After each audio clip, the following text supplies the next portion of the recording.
I want to talk about movies that we hate. If we have to. Now, this is not an easy subject for me because generally I don't hate movies. If a movie I watch is lousy, I just ignore it. I don't want to give it the energy of my anger.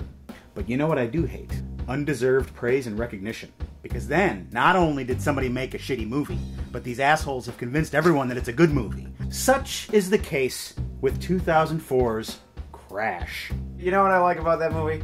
There's lots of lessons to learn. Hacky, ham-fisted, masked as serious social commentary, but it's got all the emotional impact of an after-school special. And Sandra Bullock goes through driving Miss Daisy's entire character arc in about 5 minutes. Right. There's actually a crane shot in this movie of someone going, "No!"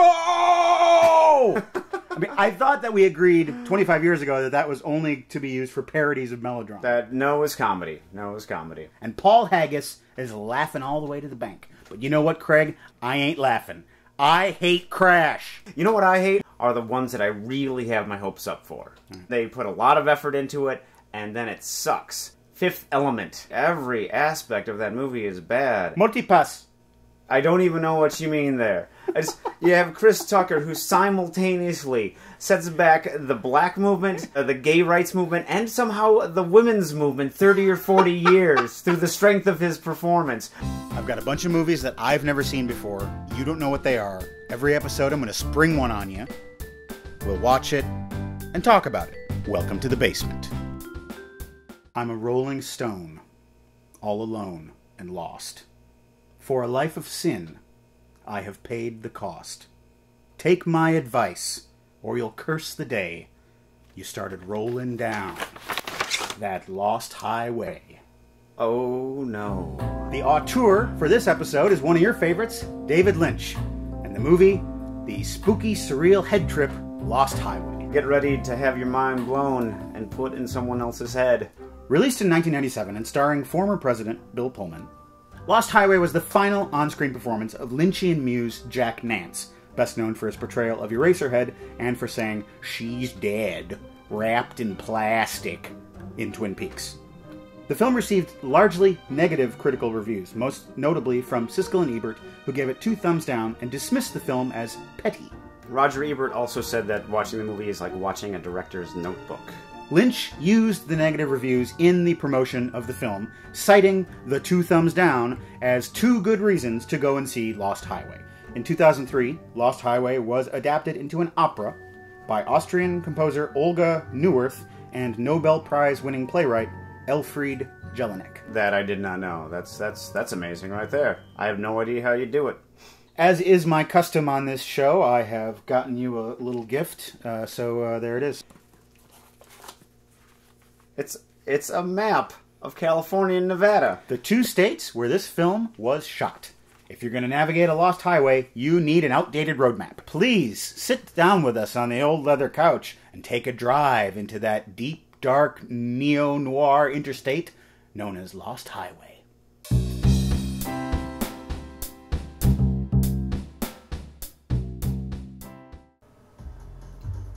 Oh, here we go. Oh, Bill Pullman! Never have titles been so intimidating to me. Well, this is the least intimidating thing about the movie. The plot of Lost Highway. Where do you begin? Bill Pullman plays Fred Madison, famed saxophone player. He gets his passion out on the stage. People love unlistenable jazz in L.A. Oh, the strobe light. Oh, jeez.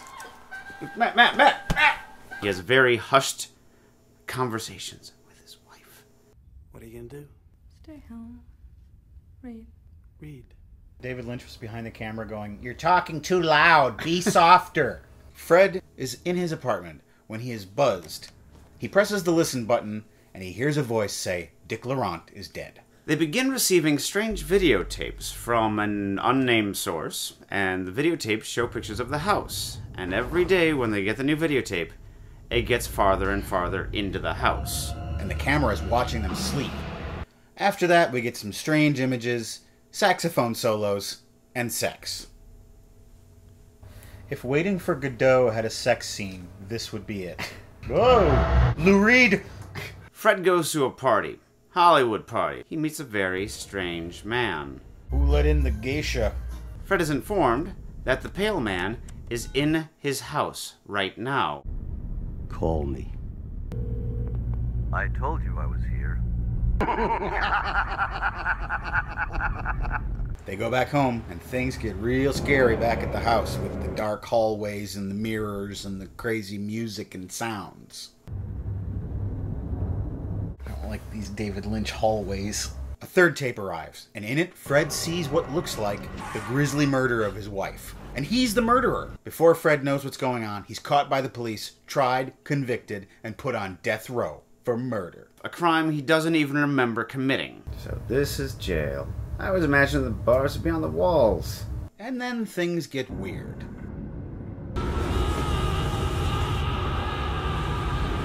Fred totally disappears from prison and is replaced by Peter. This is some spooky shit we got here.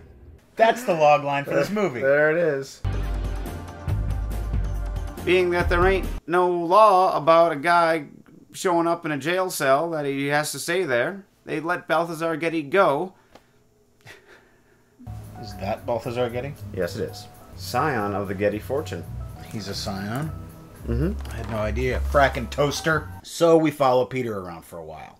He goes bowling. He talks to his dad, Gary Busey. They want to know if we had had a chance to find out what happened to you the other night. If you remembered anything.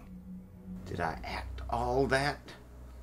I don't remember. Well enough for you? He works at a body shop with Richard Pryor. Peter's back! Junkies are crazy! Peter's #1 customer is noted gangster Mr. Eddie. A grizzled, violent old psychopath played by Robert Loggia, who might just be the mysterious Dick Laurent. I want you to take a ride with me. I don't like the sound of something. My own voice! Smooth as shit from a duck's ass. Did I ever tell you that my major in college was waterfowl feces smoothness measuring? So it's established that Mr. Eddie is no one to be messed with. Robert Loggia is like 2.5 Ben Gazzaras. You like pornos? Pornos. This is a great porno. It's a shot of the outside of somebody's house. At this point, nobody knows what's going on. Fred's wife is a blonde now. She's in the car with Mr. Eddie. Has Fred turned into Peter? What happened to me? How did I get in this movie? Peter starts to have an affair with Alice, Mr. Eddie's girl. Fucker gets more pussy than a toilet seat. What? I don't think you have that saying right, sir. Yeah, it's like you don't know how toilet seats work. And they realize that they need to get away from Mr. Eddie before he finds out, because he's crazy and violent.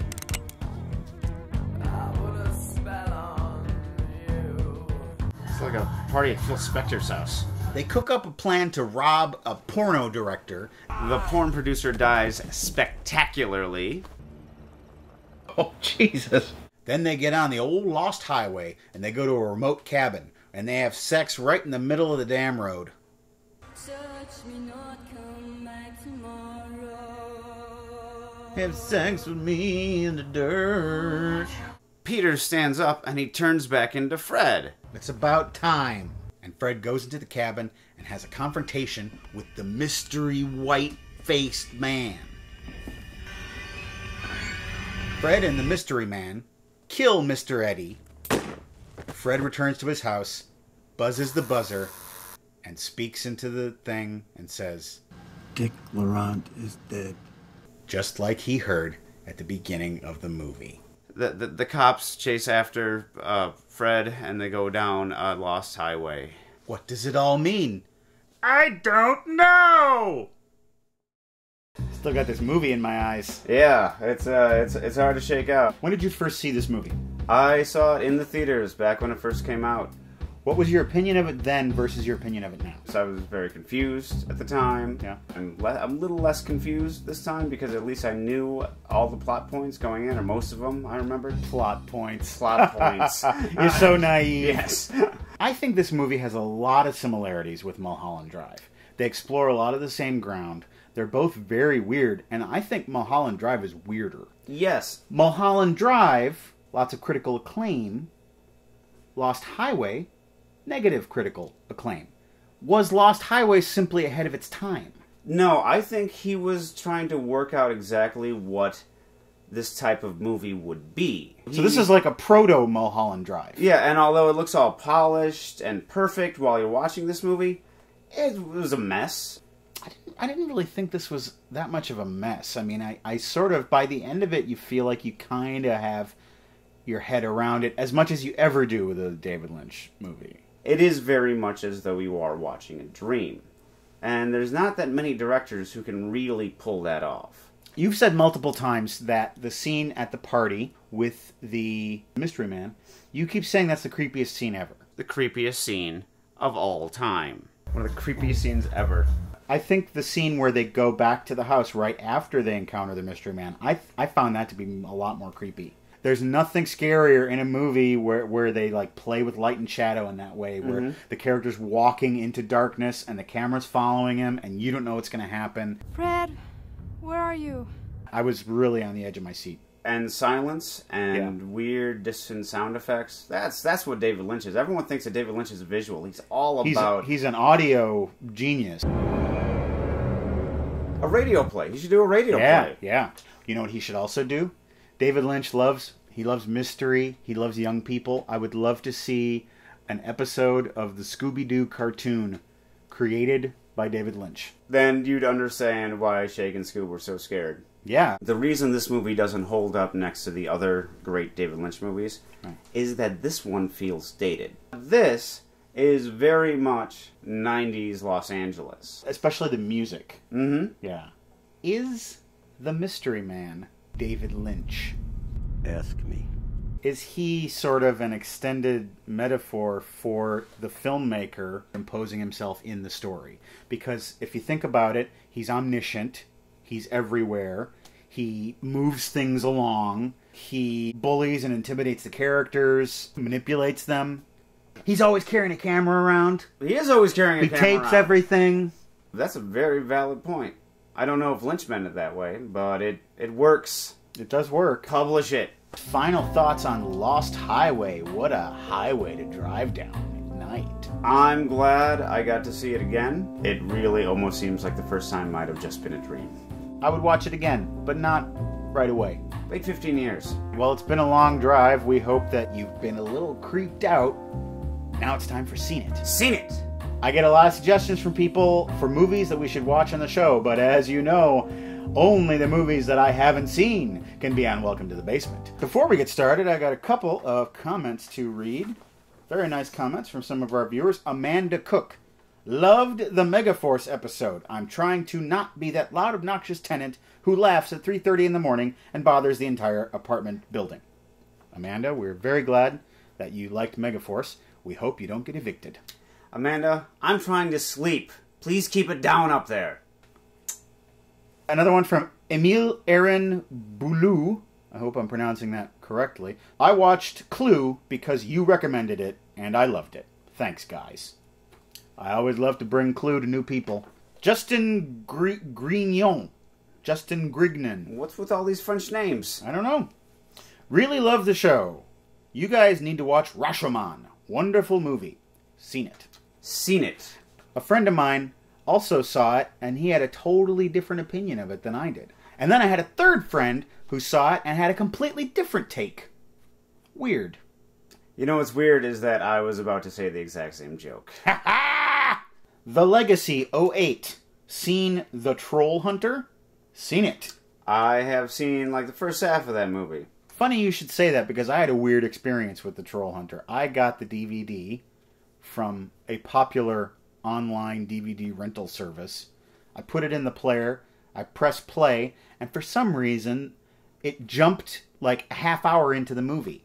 But I didn't know it did that. I thought it was just like, oh, those wacky Swedes and their non-linear storytelling. But I saw it from a kind of a different perspective. Edil C. Colon. It's a long shot, but the assassination of Jesse James by the coward Robert Ford. It got ignored by the Academy on a number of categories, from direction, Brad Pitt's and Casey Affleck's portrayal of Jesse and Robert, respectively, and the music. I'm not sure how much of a hidden gem it is, but the cast alone is worth a watch. Seen it. I seen it with you. Oh, that's right. At your old apartment. You know what I really like? What? I like Old West stories that examine the idea of celebrity. And of course, having Brad Pitt play the celebrity, Right. so it was like half the job's done right there. When you look at the time of the Old West, newspapers are becoming more widespread. Photography, telegraphs, all that added together, that's basically the beginning of mass media. People like Jesse James and Wild Bill Hickok were truly the first American celebrities. Watch Casey Affleck in that, where he starts and where he ends, and how his character transforms. It is, it's a graduate thesis in acting. People responded really well to the bottle movies salute that we did in the Megaforce episode, and people gave us a lot of great suggestions for bottle movies, a lot of which I'm going to watch. But these are the ones I've seen. Moon, 2009, that was from Ink Blister. Bottle movie takes place on moon-based mining operation about the soul worker waiting for his shift to end so he can go home. Sam Rockwell, Kevin Spacey. Seen it. Seen it. That is an astounding movie. I love that movie so much. Really nice, really twisty, confusing plot. Similar to Lost Highway, kind of. You don't know what's going on. Don't give away too much. It's the less known going into Moon, the better, because it does have a moment of surprise in it. Harlequin 0823. I loved 4 Rooms. It's basically 4 bottle movies in one. Interesting acting, cast as well. I'm a big fan of 4 Rooms. Boy, you know, if it wasn't for that first room... That first room's horrible. It's nigh unwatchable. Yeah. And it sets the whole movie off on a terrible foot. Several people, including Music is Good 515 and Melanie1001, recommended Hitchcock's Lifeboat. And Name of the Rose shares a funny story about Lifeboat. Apparently, Tallulah Bankhead was not wearing underwear in some of the scenes. When someone mentioned it to Hitchcock, I'm not sure how they found out, he said, "I don't know if it's a matter of wardrobe, makeup, or hairdressing."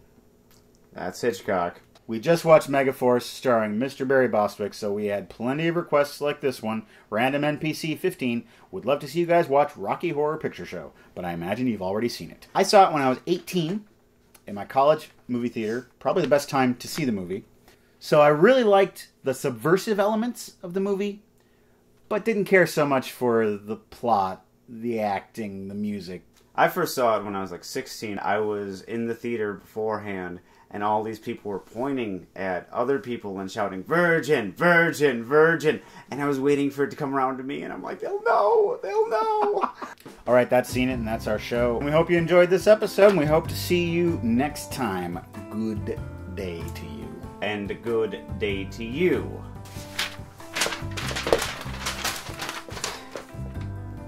Lifeboat. Sheila, I'm Gary Busey. You're acting unreasonable. Take my word on it. I know. I want you to get a fucking driver's manual, and I want you to obey the goddamn rules. I'm Mr. Eddie, and I'm the DMV, the Department of Motherfucking Violence. That's right. I get more cats in a toilet seat.